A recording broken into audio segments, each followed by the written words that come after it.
afternoon. I'm Dave's MSAgent Lover. Anyway, in this Dave's MSAgent Lover News 3 episode, we'll be talking about the why tiny main Discord account is suspended. We'll now go and live in the Norwegian instead.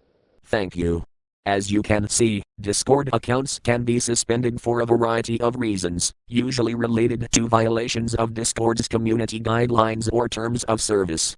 Some common reasons include harassment or hate speech, engaging in bullying, harassment, or speech, whether in text, voice, or video form, can lead to account suspension.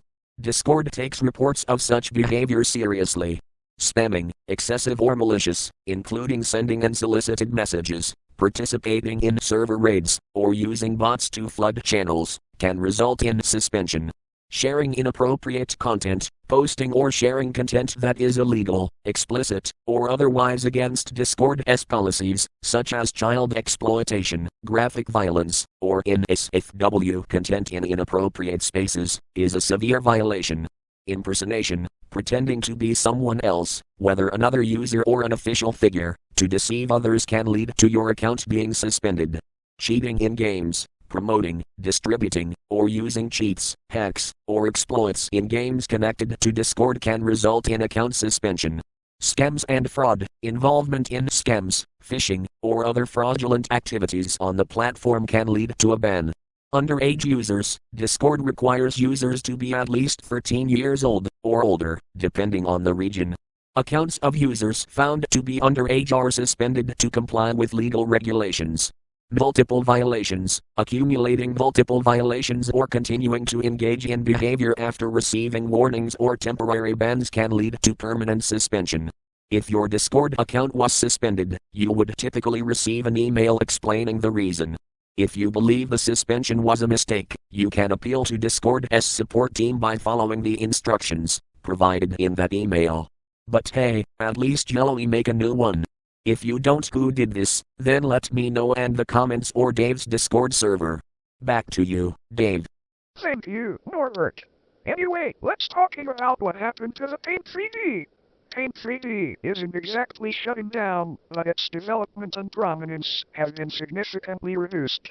Here's why. Low adoption and usage. Paint 3D, despite its initial introduction with much fanfare, did not gain widespread popularity. Many users found it less useful or intuitive compared to other, more established graphic design or 3D modeling software. As a result, the app never became a core tool for most users. Shift in Microsoft's focus. Microsoft has been shifting its focus more towards enterprise solutions, cloud services, and core productivity applications.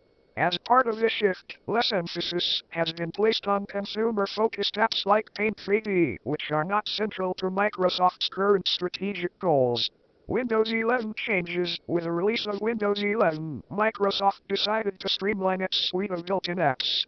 Paint 3D was no longer pre-installed on new Windows 11 devices, and features like the 3D Objects folder were removed, signaling a move away from promoting 3D creation tools. Continued availability but reduced support. While Paint 3D is still available for download from the Microsoft Store, it is not receiving significant updates or development efforts.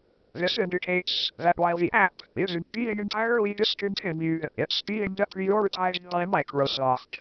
In essence, Paint 3D isn't shutting down in the sense of being completely removed or invisible, but it is no longer a focus for Microsoft, and its role within the Windows ecosystem has been greatly diminished.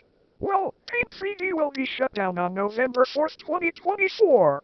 Anyway, earlier that day, Yellowy is trying to ride in the car, and this happened. He survived for car crash. Finally. When you mention car crash, it's not clear if you're asking about a specific incident, a general explanation of what happens during a car crash, or a recent event that might be in the news. Here's a general overview of what happens in a car crash. General overview of a car crash. Collision impact. A car crash occurs when a vehicle collides with another vehicle, object, or person. The impact can range from minor, like a fender bender, to severe, depending on the speed, angle, and objects involved. Forces involved. During a crash, forces are exerted on the vehicle and its occupants. The severity of these forces depends on the speed at which the vehicles are traveling and the nature of the collision, head-on, side impact, rear end, etc. Damage. Vehicle damage. Cars involved in a crash often suffer structural damage, ranging from cosmetic dents to total loss, where the car is irreparable. Occupant injuries. Injuries to the occupants can vary widely, from minor bruises and whiplash to severe injuries or fatalities. Seatbelts, airbags, and vehicle safety features play a crucial role in minimizing harm. Post-crash actions. Immediate response. Drivers and passengers should check for injuries, call emergency services if needed, and move to a safe location if possible. Police and insurance. In most cases, the police will file a report, and the involved parties will need to contact their insurance companies to start the claims process. Legal implications. Depending on the crash's circumstances, there may be legal consequences, including traffic citations, lawsuits, or criminal charges, especially if laws were broken or if there was reckless behavior involved. Specific incident.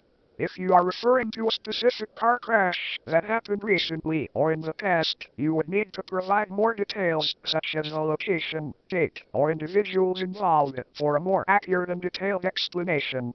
If it's something recent, I can look up the latest information if you provide more context. Anyways, I hope you enjoy your news today, and I will see you again. Bye.